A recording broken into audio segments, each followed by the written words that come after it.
ഇനി നമുക്ക് ദശകം 91 7ാമത്തെ ശ്ലോകം വായിച്ചു പഠിക്കാം. ആദ്യ ശ്ലോകം വായിക്കാം.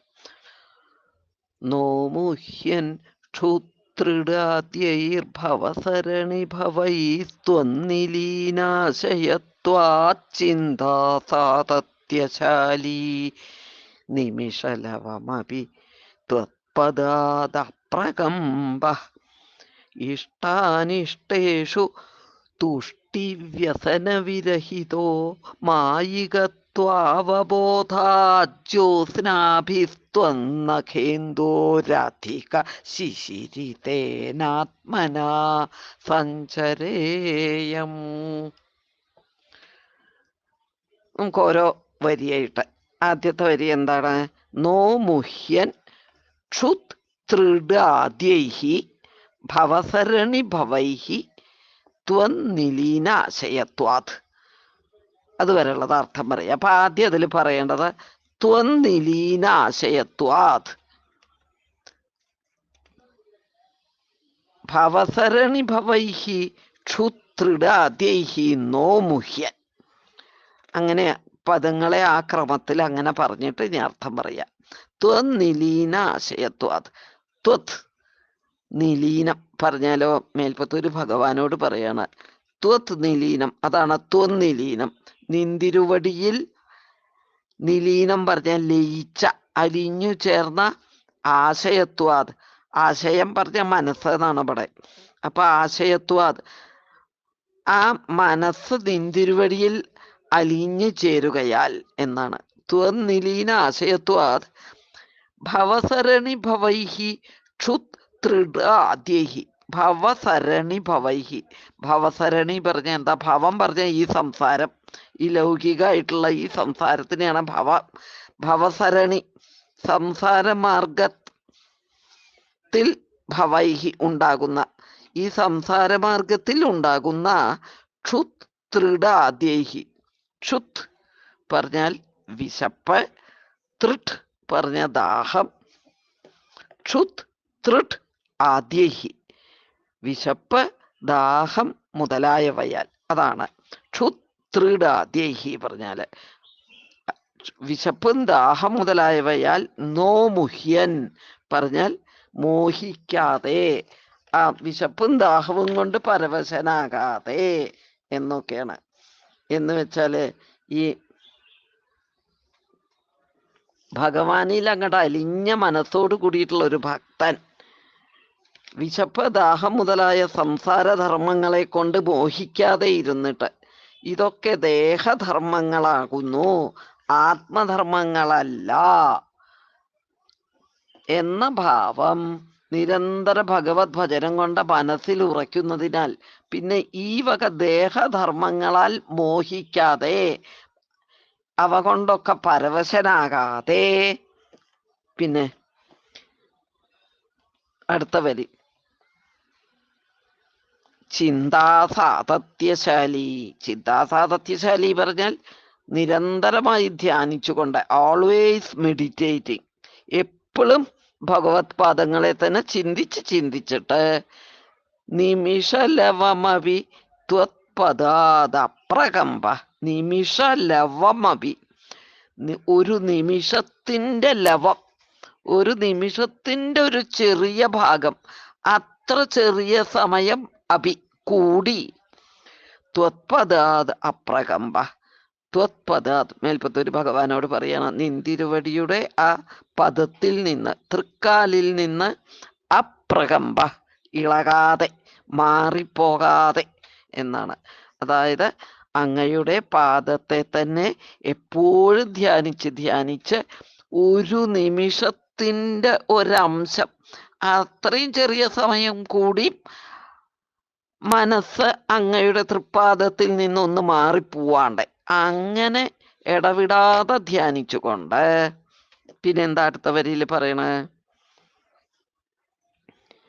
ഇഷ്ടാനിഷ്ടേഷു തുഷ്ടി വ്യസന വിരഹിതോ മായികത്വാവബോധാത്. മായികത്വ അവബോധാത് ഇഷ്ടാനിഷ്ടേഷു തുഷ്ടി വ്യസന വിരഹിത എന്നാണ്. അതായത് ഈ എല്ലാം മായയാണ്, മായാകൽപ്പിതങ്ങളാണ്. മായ കൊണ്ട് ഉണ്ട് എന്ന് തോന്നുകയാണ് എല്ലാ കാര്യങ്ങളും. ഇതൊക്കെ ഇല്ലാത്തതാണ്.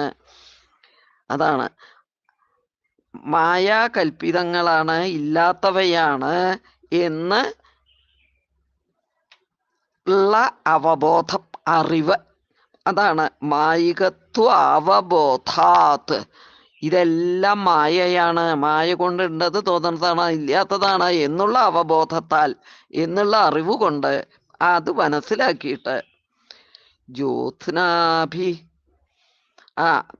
അങ്ങനെയല്ല, മായികത്വ അവബോധാത്, ഇതൊക്കെ മായ കൊണ്ട് ഉണ്ടത് തോന്നണതാണ് എന്ന് മനസ്സിലാക്കിയിട്ട് ഇഷ്ടാനിഷ്ടേഷു തുഷ്ടിവ്യസന വിരഹിത.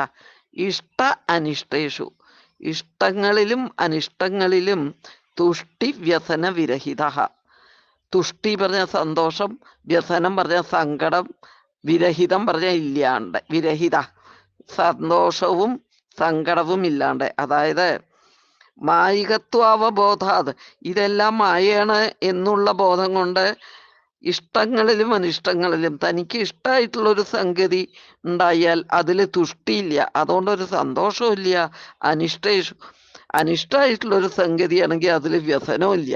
അങ്ങനെ, അതാണ് അതിൻ്റെ അർത്ഥം. ഇഷ്ടാനിഷ്ടേഷു തുഷ്ടി വ്യസന വിരഹിത. ഇഷ്ടാനിഷ്ടങ്ങളില് തുഷ്ടിയും വ്യസനവും ഇല്ലാണ്ട്, സന്തോഷവും സങ്കടമൊന്നും ഇല്ലാണ്ട്. അങ്ങനെ പിന്നെ അവസാനത്തെ വരി ജ്യോത്സ്നാഭി ത്വന്നഖേന്ദോരധിക ശിശിരിതേനാത്മനാ സഞ്ചരേയം. പദം പിരിച്ചാൽ ജ്യോത്സ്നാഭി ത്വന്നഖേന്ദോഹോ അധിക ശിശിരിതേന ആത്മന സഞ്ചരേയം. അപ്പോ ജ്യോത്സ്നാഭി ത്വന്നഖേന്ദോഹോ, അതിനെ ത്വന്നഖേന്ദോഹോ എന്ന് ആദ്യം പറയാം. ത്വന്നഖേന്ദോഹോ ജ്യോത്സ്നാഭി. ത്വന്നഖേന്ദോഹോ പറഞ്ഞാൽ, ത്വന്നഖം പറഞ്ഞാൽ നിന്തിരുവടിയുടെ നഖം, നഖേന്ദു പറഞ്ഞാൽ നഖമാകുന്ന ഇന്ദു, ചന്ദ്രൻ. ആ നഖേന്ദോഹോ പറഞ്ഞ നഖമാകുന്ന ആ ഇന്ദുവിൻ്റെ, ആ ചന്ദ്രന്റെ, അതാണ്.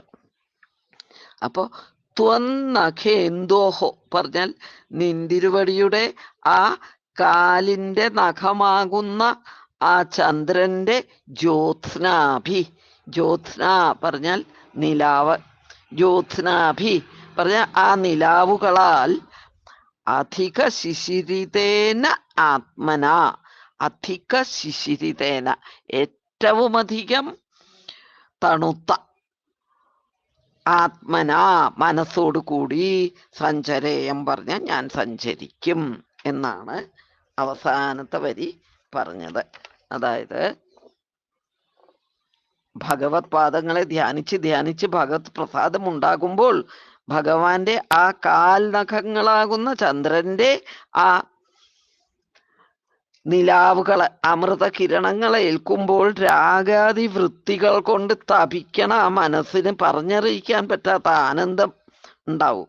അങ്ങനെ നല്ല കുളിർത്ത മനസ്സോട് കൂടിയിട്ട് ഞാൻ സഞ്ചരിക്കും എന്നാണ്.